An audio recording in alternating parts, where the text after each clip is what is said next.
Arriba muchachos, vamos a zarpar, a lejanas tierras vamos a pelear, por los caminos de la ley y el bien, marcha el regimiento de mi Borinquen, todo por la patria habremos de dar, por padres hermanos que quedan acá, por la noviecita, el hijo y mi Dios, a la isla querida decimos adiós, adiós terruño adorado de mis anhelos, no olvides de este hijo ausente en tus oraciones, que yo en mis noches tristes con mis canciones, podré aliviar la angustia de mi dolor, gane o pierda siempre lucha con valor.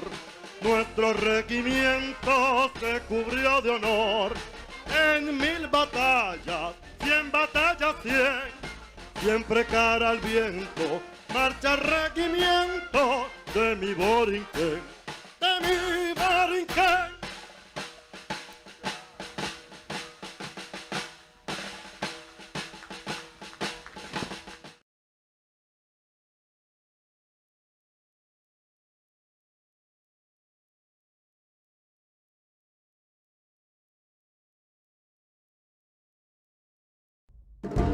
Dawn, Sunday, June 25th, 1950. Soldiers of the North Korean People's Army, aided by a barrage of artillery, crossed the 38th parallel. Escalating tensions between North and South were now plunging the Korean peninsula into all-out war. Within days, the South Korean capital of Seoul was captured. The invasion caught the United States off guard. Obligated to its fledgling ally in the South, the U.S. hastily regrouped, preparing to send a force to meet the onslaught from the North. A shell of its World War II power, the U.S. military was met with early setbacks and driven to the extreme south of the peninsula, to the port of Pusan, where they would make a final stand and wait for reinforcements from home. Among those reinforcements were men of the 65th Infantry Regiment from Puerto Rico, known as the Borinqueniers, in tribute to the island's native name. The Puerto Rican unit had participated in the First and Second World Wars, but had never been truly tested in battle. The men were immediately pressed into action, attached to the Army's 3rd Infantry Division, and taking part in the breakout from Pusan and drive north. Following General Douglas MacArthur's daring invasion behind enemy lines at Incheon, the North Korean assault disintegrated and Seoul was recaptured. The momentum turned and the Allied forces pushing north, victory appeared within sight. But hopes of victory soon met cold reality in December 1950 in a remote part of North Korea near Chosin Reservoir. The Chinese army, backed by the Soviets, had recently entered the war and launched a massive assault on the overextended U.S. 8th Army and 1st Marine Division. In one of the epic battles in American history, the completely surrounded Americans slugged their way towards safety and evacuation at the port of Hungnam. Stationed on the frozen ridgetops overlooking the port were the Borinqueniers, tasked with ensuring that the troops, along with thousands of North Korean refugees, could board the ships to safety in the south.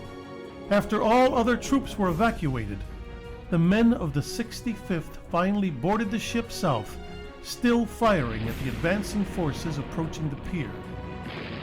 For their gallant defense during the Marines' escape, the 65th was awarded the Navy Unit Commendation. Soon, the Borinqueniers were back where they had started, the port of Pusan, to once again begin the long slog north. The coming months would witness intense combat. In February, men of the 65th would charge Chinese positions in the last battalion-sized bayonet charge in U.S. history. In April, when the 65th came under heavy attack, Master Sergeant Juan Negron single-handedly held off the onslaught for hours, despite being wounded, until a counterattack could be organized. Originally given the Distinguished Service Cross, Negron would eventually be posthumously awarded the Medal of Honor on March 18, 2014. The 65th would continue to see combat throughout the Korean War, and after decades of honorable service, was desegregated in March 1953. Following the intense Battle of Outpost Harry, the men of the 65th returned home and the unit was deactivated.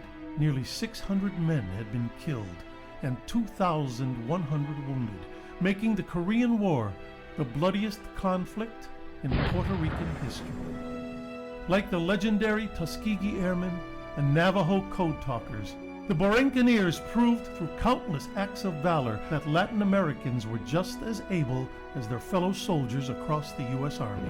Their legacy of service, most notably cemented on the battlefields of Korea, was finally recognized in 2014 when Congress voted and President Obama signed the law awarding them the Congressional Gold Medal. Please welcome veterans of the 65th Infantry Regiment from the Korean War, the Borenkaneers.